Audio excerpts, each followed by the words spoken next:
Mom believed my manipulative ex's lies about me cheating, disowned me, then begged for forgiveness after learning the truth. I was raised by my single mom after my dad passed away when I was just 2 years old. My entire life, I poured myself into my career, and my mom supported me wholeheartedly in doing that. But everything shifted when I was 20 and met my ex-girlfriend.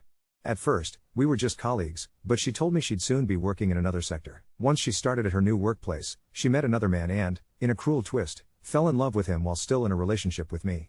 I only found out what was happening because, after a supposed girls' night with her friends, she came to me herself and admitted she had slept with him. Shocked and betrayed, I broke up with her on the spot and told her to leave. For hours after, I sat alone, struggling to even comprehend the reality of what she'd done to me. That's when my mom called. She was furious, screaming at me over the phone, saying she hadn't raised me like this. Her words cut through me, and I was confused, asking her what on earth she was talking about. And then the truth punched me in the gut. My ex-girlfriend had spun a story to my mom, accusing me of cheating on her and claiming she had proof on my phone. I was stunned. I tried to explain to my mom that it was the complete opposite. My ex-girlfriend had been unfaithful, not me, but my mom refused to believe me, swayed by her affection for my ex. Until that day, I had always loved how close the two of them had become. It never bothered me before. But now I was paying the price for their bond. My mother called me a liar. She threatened to disinherit me from her will, saying she refused to have a cheater for a son and never wanted to see me again. It didn't end there. Later, my grandparents called to express just how disappointed they were in me, piling shame on top of heartbreak, telling me I deserved whatever bad things might come my way. And as if all that wasn't enough, I discovered my cheating ex-girlfriend continued to see my mom, acting like nothing had happened. The pain was indescribable.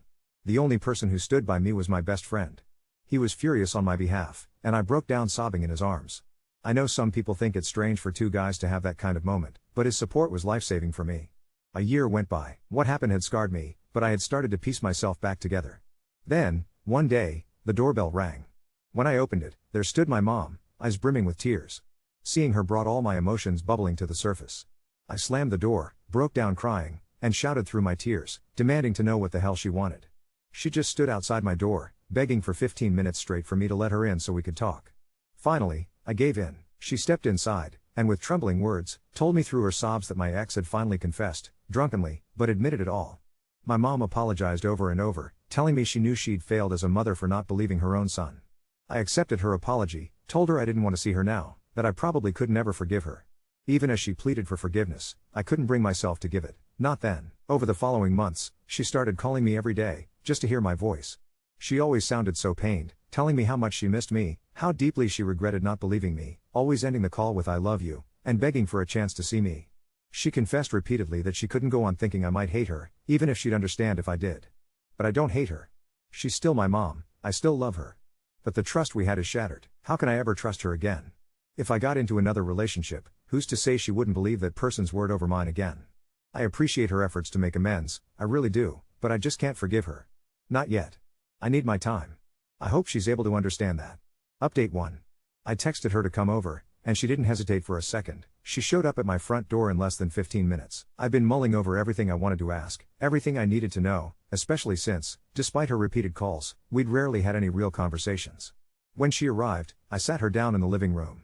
It was time to get answers. First, I asked about my grandparents. What had she told them? Was I still in her will? And was she still in touch with my ex? She explained she had told my grandparents what happened and expected they would call me, but apparently, their pride or stubbornness held them back. As for the will, I was back in it. Then she launched into a rant about my ex. According to her, when she found out what my ex had done, she was so furious she'd punched her so hard my ex lost a few teeth. Honestly, I doubt that detail is true, but for a split second, it was a strangely satisfying thing to imagine. She said she'd told her to FCK off and threw her out of the house. After that, all her bravado melted away, replaced by a wave of apologies. She told me over and over that she knew how badly she'd hurt me, how much she'd messed up, and that she understood if I could never trust her again. But she was desperate to fix things, to do everything in her power to make this right. She went into her own past, explaining that the man before my father had cheated on her and that infidelity had become a raw, sensitive subject. She admitted she deeply regretted not believing me, not even trying to hear my side of the story. While she poured her heart out, I just sat there listening, feeling detached. Eventually, I asked her the question that had been burning in my mind. How could I possibly trust her now? If something like this happened again, would she just cut me out of her life once more? She promised I had her word, but I shot back that her word didn't mean anything to me anymore. How could I trust her at all? She had no real answer, just another round of pleading for forgiveness. I told her flat out that I couldn't forgive her, not now and maybe not ever. But I did see her efforts, and if she truly wanted me back in her life, she'd have to show, not just say, that I could rely on her. That hit her hard. Tears welled up in her eyes, she'd been holding them back the whole time, but then she completely broke down, sobbing right there on my floor. In a shaky, broken voice she asked if she could at least give me a hug. I let her, she held on to me, repeating that she would do anything to make this right, then left. Now, here's where it gets strange. What worries me most isn't her regret, but my own reaction. Watching my own mother on the floor crying, I felt nothing. I wasn't sad, I wasn't angry, not even happy. No spark of empathy, not even a flicker of emotion crossed my mind. A whole year went by without contact, and during that time, I stubbornly refused to go to therapy. Now, I have to wonder what's left between us, and what's left inside me. Update 2. After everything that happened, I decided to go to therapy, and I genuinely feel so much better now. Of course, that doesn't mean I've forgotten what happened to me, those memories stick around. But honestly, I have to admit, my mom has made some real changes. She has really put in the work to improve herself. Just last month, when I moved into my new apartment, I asked her for help. Even though the move fell on a day where she had important appointments at her job, she immediately said yes. She canceled her plans just to be there for me. Now, she calls me almost every single day just to check in, to see how I'm doing. Sometimes she even shows up at my workplace to drop off a bit of lunch, or she visits me at home because, as she says, she just wants to hear my voice. Even with all of that, I have to admit I still can't fully trust her. I'm still in therapy, and, honestly, I have doubts that I ever will be able to trust her completely again. But I do see how hard she's trying to make things right. She took it a step further with my grandparents too. She reached out to them, talked things through, and demanded that they apologize to me. But, honestly, I couldn't care less about them. Even after the truth came out, nothing really changed. They're still just as difficult and unpleasant as before. Some people might be wondering whatever happened with my ex. The most recent thing I heard, through the grapevine of my best friend's friends, is that the guy she cheated on me with went ahead and cheated on her as well. Apparently, he only saw her as a fling. Whether that's true or not, I couldn't tell you for sure because it's all hearsay, and I absolutely don't care about her anymore. But I have to admit, if it were true, it would be some poetic karma. Thank you so much for your support throughout all of this. Update 3. Today was a big day for me, and I can only hope that I did the right thing. My mom has been visiting me almost every day after work, telling me stories about her day and always making sure to ask me about mine. Each time she's here, she checks on me, asks if I'm okay, and wonders if there's anything more she can do. Today, though, felt different. We genuinely had a good time together. We watched a movie, she cooked a meal just for me, and for the first time in a long while, it was wonderful. I can't deny it. Every evening when she would leave, she always hugged me goodbye, but I never hugged her back. I was still guarded. But today, when she wrapped her arms around me, I finally hugged her back. I told her that I forgive her. My heart was pounding so hard and fast as those words stumbled out of my mouth. Honestly, it took everything in me to say it, because I honestly had no clue how she'd react. A few months ago, I couldn't even have pictured saying something like that. Her face showed pure shock at first, and then, as if someone flipped a switch, she broke down sobbing in my arms, thanking me over and over. I was honestly at a loss, not really sure what to do as she clung to me. Through her tears, she kept saying how much she loves me, how proud she is to call me her son, insisting that not everyone would have been able to forgive her after the huge mistake she'd made. She went on about how awful she felt for ever having thought I could be a cheater, and she swore she would always be there for me, vowing to call me tomorrow. The entire moment felt so surreal, like I was living out a scene from a drama film, but strangely, I'm okay with that. She made a terrible mistake, there's no denying it. But I just couldn't keep holding on to this unforgiveness forever, especially after all the effort she's put into patching things up between us. Maybe this isn't the kind of resolution some people would hope for, but honestly, I feel good about it, and that's what really matters. Update 4. I stood in my kitchen, staring at that paper, and for the first time in a long time, my first instinct wasn't to shut down. I called my mom. She picked up immediately.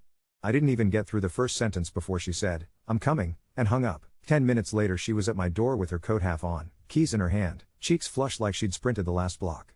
She didn't ask me how I could have been so careless. She didn't ask anything. She just said, "We'll handle it." We sat in a lawyer's office that afternoon under yellow lights and stale coffee smell, listening to a calm man with wire-rimmed glasses explain swabs and court dates. I kept waiting for the floor to tilt under me. It didn't. My mom sat beside me, shoulder pressed to mine, and every time my knee started bouncing she placed her hand over it and I felt my whole body settle like someone turned down the volume on the panic. The text started that night from an unknown number. "You know it's yours. Be a man. Your mom said you'd do the right thing." I showed my mom and she laughed once, a sharp, humorless sound. "Text back that everything goes through the lawyer," she said. "Don't give her anything to twist." She wasn't just saying it.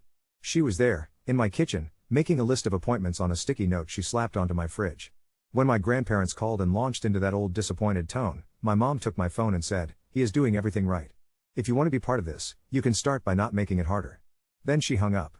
My mom, the peacemaker who used to beg me to be the bigger person, just hung up on her own parents for me. The clinic smelled faintly like antiseptic and peppermint gum. I watched a nurse swab the inside of my cheek and drop it into a little tube like it was the most boring thing in the world. My ex showed up for her appointment an hour after mine with some guy I'd never seen before hovering near the door.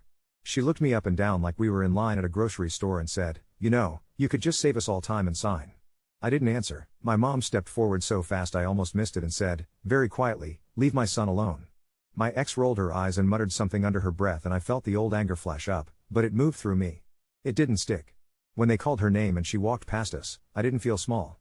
I just felt done. 2 weeks later we were in a courtroom with a broken clock and a judge who didn't look up often. I could hear the shuffle of papers and the low hum of someone's phone vibrating in a bag. When the clerk read the result, it was 2 numbers spoken like weather, 0.00%. No probability of paternity. Case dismissed. There was a sharp sound to my right like someone had dropped a pen. My ex's mouth fell open and then she snapped it shut and started talking about dates and how this test must be wrong, but the judge held up a hand and told her the matter was settled. He ordered her to pay costs. She went still like a statue, eyes shining with anger, then spun on her heel and walked out. The guy with her didn't follow right away. He looked at me, then at my mom, and for a second he seemed like he might say something. He didn't. Outside the building, the October wind cut through my jacket. My mom stood with me on the steps and I realized my hands were shaking. Not from fear, from relief. She didn't give me a speech, she just pulled me in and hugged me right there in front of strangers and said into my ear, "I'm proud of you." We were walking toward the parking lot when I heard my ex's voice bounce off concrete. She was by a car with that same guy, jabbing her finger into his chest. He had a baby carrier on the ground next to him and I swear my heart fell into my shoes. I didn't go closer. I didn't want to see the baby. The guy finally bent, picked up the carrier, and for half a second, as he straightened, he looked at me across the distance and mouthed sorry. Then they got into the car and drove away, and the wind took whatever sound was left. I thought that was the end, but that night my grandparents called again. This time, my granddad's voice was small. He said, "We were wrong. No excuses. No sermon. Just that." I told him I heard him. I told him I needed time. He said okay. My mom slept on my couch that night because she said she didn't trust herself not to call me every 10 minutes to ask if I was okay. In the morning, she made eggs and coffee and kept fussing with the sugar jar like it was a bomb she needed to defuse. I sat at the table and watched her and knew something I hadn't been sure of for a long time. I do trust her. Not because she said the right things. Because when it mattered, she picked up the phone, got in her car, and stood next to me without blinking. Therapy didn't give me some dramatic epiphany. It gave me the ability to sit in that courtroom and not cave. It gave me the ability to walk past an old life and not let it drag me back in. And it gave me the space to let my mom back in, too, and let her prove it wasn't just words. Update 5. I went on a date. That sentence feels like a bigger deal than it should, but it was. Small place with plants hanging from the ceiling and a chalkboard menu with handwriting so pretty it almost felt fake. She was funny in a way that didn't demand attention, and I could feel my shoulders dropping inch by inch. I ordered a pasta that came out with a curl of steam and basil stuck to the rim of the plate. My phone stayed face down and for once I didn't care. Then the door opened, and the air shifted like the room took a breath it had been holding. I didn't need to look to know. You know how you can recognize a song from the first note? It was like that, but with a person I never wanted to hear again. She walked straight to our table like she'd been invited and said my name loud enough that people turned their heads. My date looked at me, eyes wide. I felt heat in my face, but it wasn't panic. It was something flatter, colder. "You're really going to pretend like you don't owe me a conversation?" she said. There it was. The performance. The guy from the clinic was nowhere in sight. New purse, same tone. I said, evenly, "You need to leave." She laughed, one sharp sound. "Does she know you were almost paying for my baby?" She tried to catch my date's eye, tried to fold her into the drama like it was a group project. My date didn't take it. She just put her fork down and touched my wrist under the table.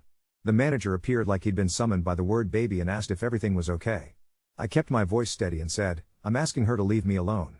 The manager turned to my ex and told her she had to go. She didn't move. She leaned in and hissed, "You think you're safe? I'm not letting you smear me like this." It was almost funny. "You lied to a judge," I said. "We're done."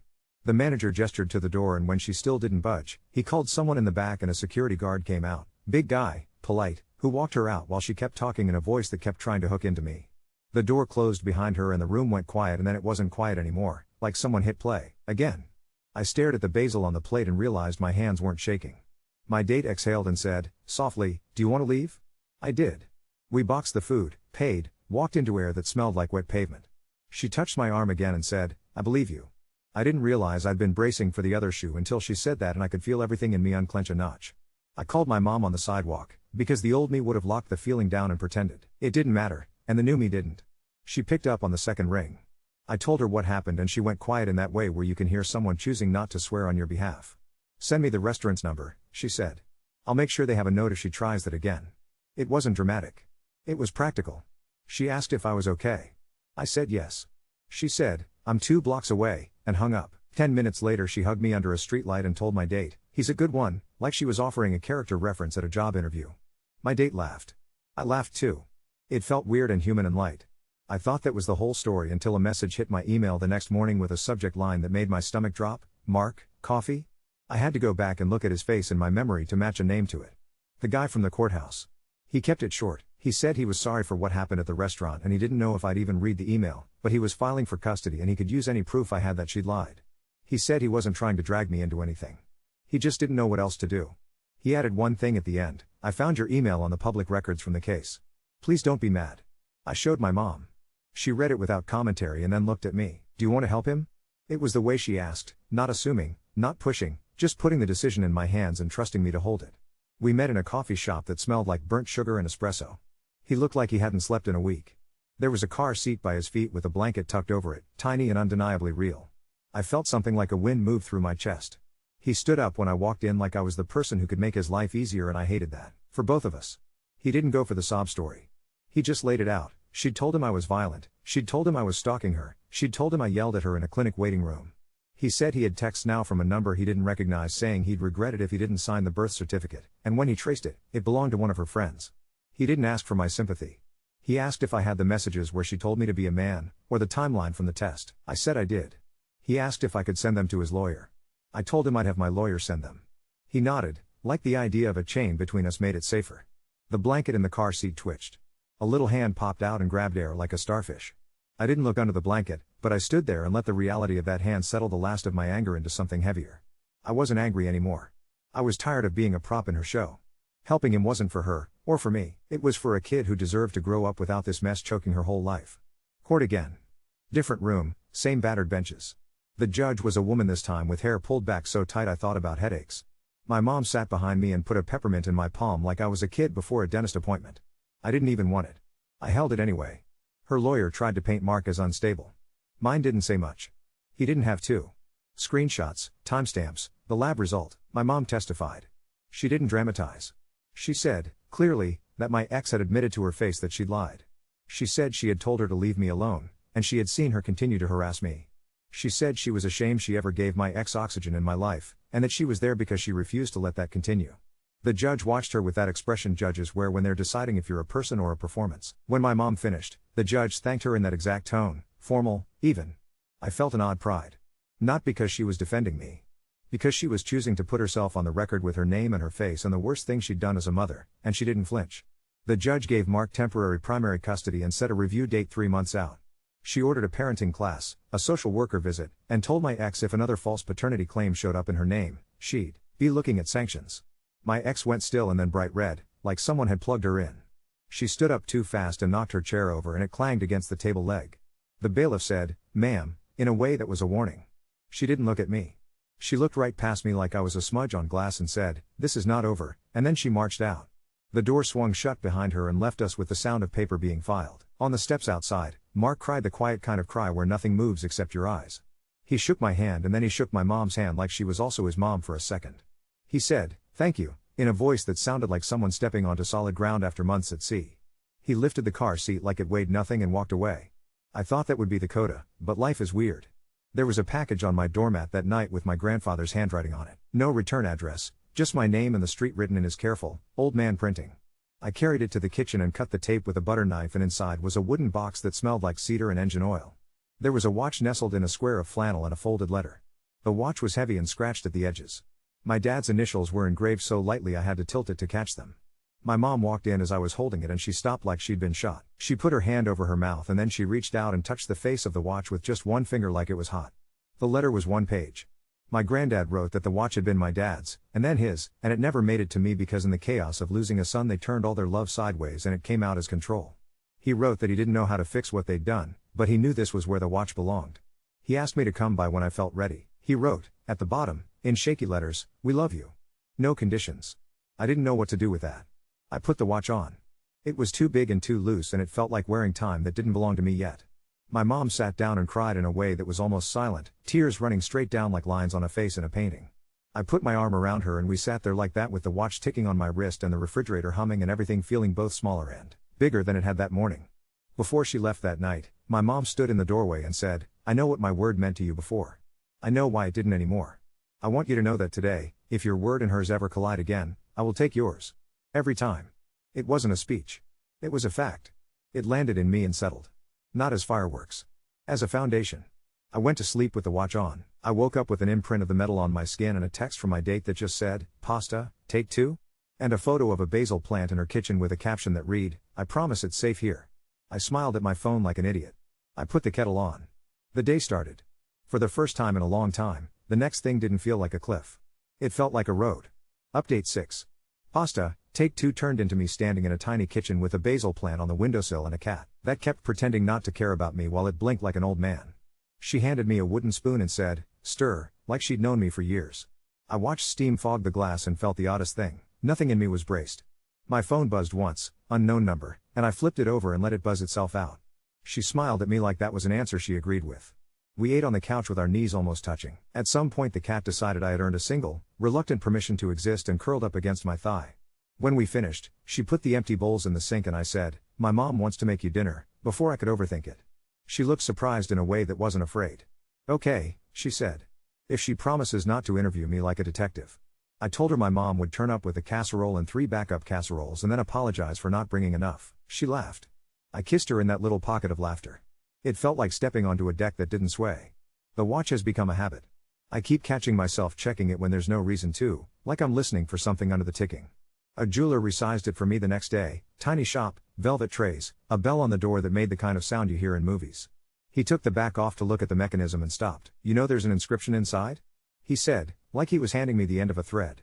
He flipped the case and held it toward me and there, so small I had to lean in, were words scratched into the metal that weren't the initials I'd already seen. "For L, so he'll know time was my favorite thing to spend with you both." I didn't move. The jeweler pretended to fuss with a cloth and gave me the kind of space only people who have seen a lot of rings and watches and faces know how to give. I bought him out of his impulse buys, keychain, polished cloth, a tiny box I didn't need, because I couldn't think of another way to stand upright. I drove straight to my mom's. She opened the door with a dish towel over her shoulder like a sitcom mom and I handed her the watch without saying anything. She read it once, then again, the way your eyes do when your brain won't catch. She sat down hard on a kitchen chair. "He never showed me this," she said, voice thin. "He didn't have time." She put her fingertip on the word time and then took a breath that shuddered. "Okay," she said after a minute, like she was talking herself down from the edge of something. "Okay. I have something too." She went to the hall closet and came back with a box that looked like an old pair of shoes should have lived inside it. "I wasn't ready," she said, like an apology to the air. "I am now." Inside were cassettes, VHS, thick as bricks, with dates written in my grandfather's careful printing, and once in my dad's messier scrawl. My first birthday. A Christmas where someone had definitely overdone it on the lights. My dad in a backyard wearing a shirt with a stain on the pocket that looked like he tried to wash it out right before someone pointed a camera at him. We didn't have a VCR. My mom called the neighbor like it was a fire and 10 minutes later we were on the floor of our living room with a borrowed player humming and the screen flickering like a time machine. There I was, bald and furious at a balloon. There he was, younger than me, hair too long, saying my name in a voice I recognized and didn't. He kept reaching off screen like the camera was wherever my mom was standing, and making the baby me laugh like that was the only job he'd ever wanted. At one point the shot went crooked and you could see my mom's legs and hear her say, "You're not getting his nose right," and my dad said, "He thinks I'm hilarious," and I did. For a second my living room and that sunlit backyard were the same place and the watch on my wrist felt warm from more than my skin. We watched 3 tapes without speaking. The neighbor knocked once to ask if we needed anything. My mom said no, just oxygen, and laughed and wiped her face with her sleeve. I took the box home. I didn't plan to. I just found myself putting it in my backseat like you buckle a kid in without thinking. That night I texted my grandparents and told them I wanted to come by. Their house smelled like lemon oil and a kind of clean that doesn't come from new things, but from old things kept carefully. My grandmother's hands were smaller than I remembered. My grandfather looked like someone had taken the air out of the person he used to be and left the shape.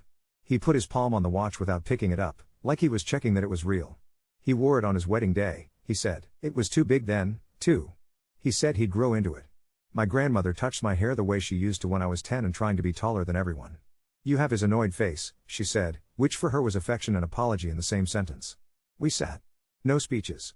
My grandfather said, we were afraid, and then he said, we confused fear with righteousness, like he'd been practicing the line in his head and wanted to get it right. My grandmother said, we drove over to your apartment twice and didn't get out of the car, and her mouth did that thing where it tries to fold down the corners to keep the cry inside.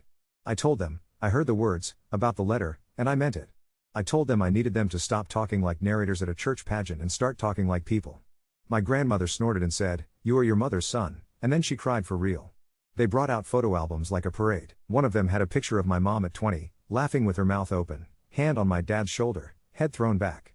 She looked like the person I've been seeing again lately, the one who shows up with soup and dumb jokes and peppermint candies. My grandfather said, we owe her an apology too. So I texted my mom and said, come if you want. She wrote back, I'm already in the car, and she was. She stood in their doorway with that careful politeness she puts on when she's walking into a room she doesn't trust, and my grandmother stepped forward and said, we were cruel, and my mom put her hand to her own chest and said, so was I, and then no one was careful anymore. It wasn't pretty. It wasn't a hug and a fade to music. It was old people and my mother and me all talking over each other and stopping and trying again. Eventually we sat. My grandma made tea that tasted like boiled forgiveness. When my mom left, my grandfather hugged her like he was sure she might vanish if he didn't hold on. That should have been enough emotional cardio for a week, but the universe apparently likes a double feature. My lawyer called and said the judge had signed a temporary restraining order and service would happen by Friday. Her posts, he said, like a weather report, calling you dangerous in a public forum after a court found otherwise? That's not protected. I didn't go looking for the posts, but Mark sent me a link anyway along with a message that was just, I'm sorry. She's spiraling. He included a photo of his daughter staring at the camera like she was trying to memorize it. Her hand was still a starfish. There was a tiny knitted hat with a pom-pom. I saved the photo and texted back, you're doing fine. I don't know if he is. It felt like the thing people told me that made me feel like I might be. Service happened in the least cinematic way possible. A guy in a windbreaker rang her bell and handed her a stack of papers and she crumpled one and threw it at his feet like that changed physics. She called me twice from different numbers and left voicemails that started sweet and ended sharp. I didn't pick up. My mom sent me a screenshot that said, blocked, and added nothing, which I appreciated more than any speech. Dinner at my mom's with my date was a slow entrance ramp. My mom wore an apron she'd ironed. My date brought a plant because she said flowers die and she doesn't like starting relationships with metaphors like that. My mom laughed in a way that was genuine, not performative, and then they got into a conversation about whether cilantro tastes like soap and I realized I was the least interesting person at my own table. It was perfect. After dessert, my mom disappeared into the kitchen and I could hear her on the phone saying, no, not tonight, Dad, in the tone of a woman who had decided where her evening would begin and end. She came back and pretended she hadn't made a boundary like it was no big deal. It was the biggest deal. On Tuesday my boss called me into his office and said the words, lead on the account, and I had that out-of-body thing where you watch yourself nod and say, I'd be honored, while your stomach takes an elevator down 3 floors. I walked outside and called my mom because apparently that's my favorite new hobby. She said, do you want me to bring you lunch or a fire extinguisher? I told her both. She showed up with sandwiches and a cheap red extinguisher from the hardware store and set it next to my desk like a mascot. My coworkers came by to meet the extinguisher and my mother. She shook hands like she was running for office and then whispered to me, you can move this after I leave. I know it's ridiculous, and I didn't move it. It's still there. It makes me laugh. It makes other people laugh. When I look at it, I think, I'm allowed to have things that are both funny and functional and also evidence that the people who love me show up. The night the order went active, I slept for 9 hours and woke up not like I'd outrun a bear, but like I'd walked out of a loud room. My phone had a message from Mark that said, she didn't come to the exchange. The supervisor wrote her up. Thank you for the record. And one from my grandfather that said, any chance I could stop by and help you hang a shelf? He has never asked to help me with anything in his life. We put up a shelf crooked and then straight and he told me a story about my dad failing his driving test the first time because he forgot to check his mirror. He was always looking forward, my grandfather said. We thought it meant he didn't value where he'd been. We were wrong. He touched the watch again. You look like yourself, he said, which I decided to take as the highest possible compliment. At some point I'll go back and watch the rest of the tapes. I'll probably cry at something weird, like the way my dad flicked water at my mom while she was washing dishes and she pretended to be mad. For now, I'm making coffee in the morning and answering emails and saying yes to dinner that isn't a test. My mom keeps sending me pictures of recipes with too much. In the caption, my date kissed me on my sidewalk and said, you have people, like it was a thing she liked about me, not something to edge away from. The watch ticks. The basil on her windowsill is still alive. The extinguisher is ridiculous. I'm not waiting for the floor to tilt. I'm just walking across it.